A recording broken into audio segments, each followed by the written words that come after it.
Dear friends, we continue our lesson on Gospel according to Matthew.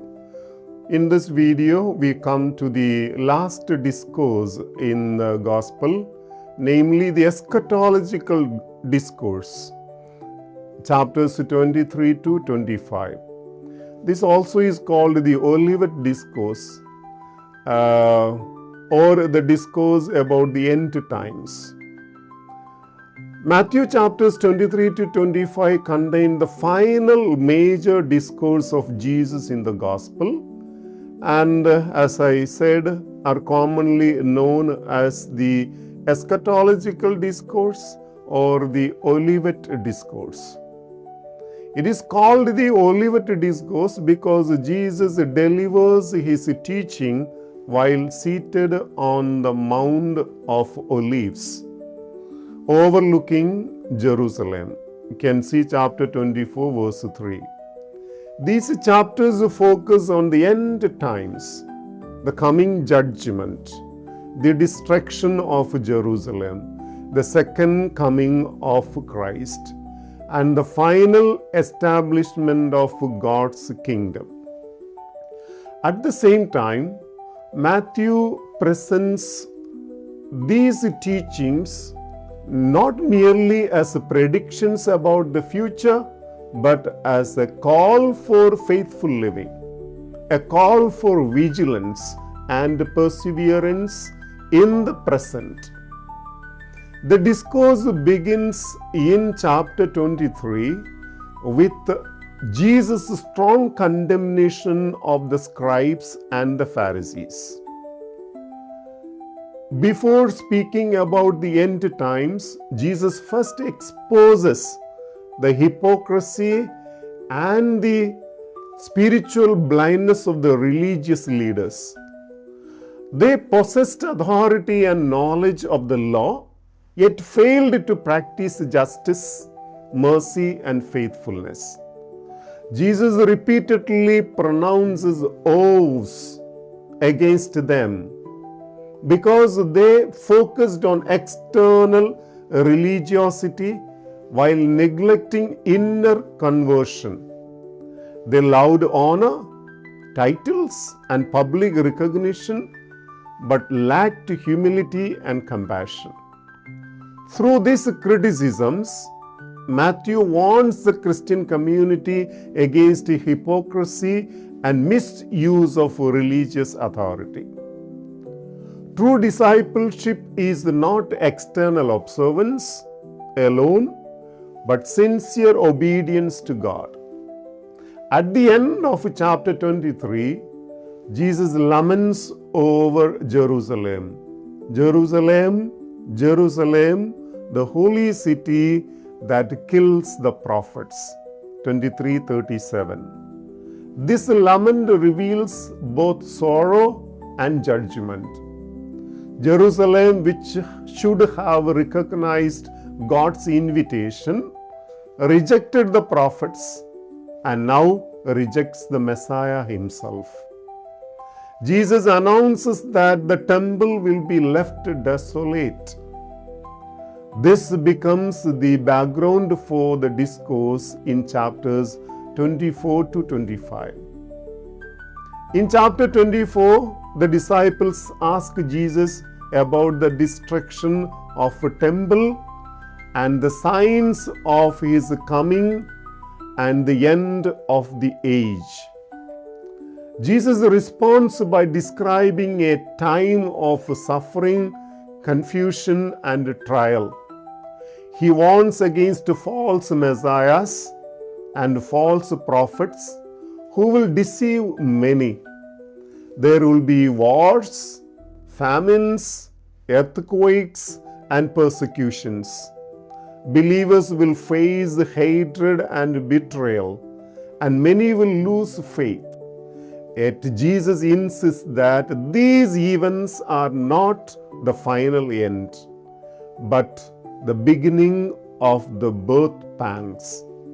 Chapter 24, verse 8. Suffering and turmoil are therefore part of history before the fulfillment of God's kingdom. Jesus also speaks about the destruction of Jerusalem and the temple, an event historically fulfilled in AD 70. However, Matthew presents this event as symbolically connected with the final judgment. The fall of Jerusalem becomes a sign that earthly powers and institutions are temporary, while God's kingdom alone endures forever. A major emphasis of the discourse is vigilance and readiness. Jesus repeatedly teaches that no one knows the exact day or hour of the coming of the Son of Man. Therefore, disciples must remain constantly prepared. The coming of Christ will be sudden, like the days of Noah, when people continued ordinary life without recognizing the approaching judgment. The message is clear. Believers must live responsibly and faithfully at all times. Matthew 25 develops this teaching through three important parables. The parable of the 10 virgins, verses 1 to 13. It emphasizes watchfulness. 5 wise virgins were prepared with oil for their lamps, while the foolish ones are unprepared when the bridegroom arrives. The parable teaches that disciples must remain spiritually alert and faithful because the Lord may come unexpectedly. Christian life requires perseverance and readiness. The parable of the talents in chapter 25, verse 14 to 30, focuses on responsibility and faithful stewardship. The servants are entrusted with different amounts of money, and each is expected to use the gift productively. The servant who hides his talent out of fear is condemned. Matthew teaches that disciples are accountable for the gifts, opportunities, and responsibilities entrusted to them by God. Faithfulness is not passive waiting, but active service in the kingdom. The discourse reaches its climax in the scene of the last judgment, chapter 25, verse 31 to 46. The Son of Man comes in glory and separates people as a shepherd separates sheep from goats. The criterion of judgment is love expressed in concrete acts of mercy. Feeding the hungry, welcoming strangers, clothing the naked, and caring for the sick and imprisoned. Jesus identifies himself with the suffering and the marginalized. Whatever you did to one of the least of these brothers and sisters of mine, you did to me. Thus, the final judgment is based not merely on a religious profession, but on compassionate action and love towards the other. Now, what's the message of this Olivet discourse in Matthew 23 to 25? The message is highly relevant for the church today. First, these chapters remind believers that history is moving towards God's final judgment.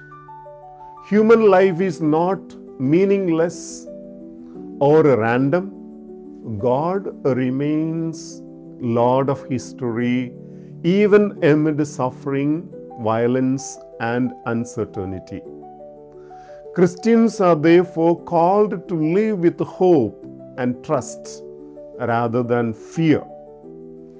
Second, the discourse warns against hypocrisy and superficial religion. Like the scribes and Pharisees, believers can become focused on external practices while neglecting justice, mercy, and compassion.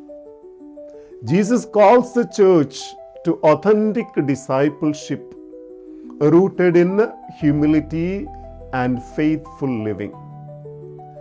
Third, Matthew emphasizes vigilance and perseverance.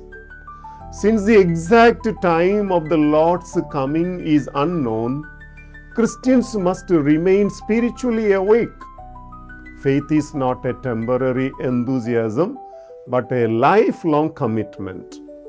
The parables of the virgins and the talents teach that disciples must use their time, gifts, and opportunities responsibly while waiting for Christ.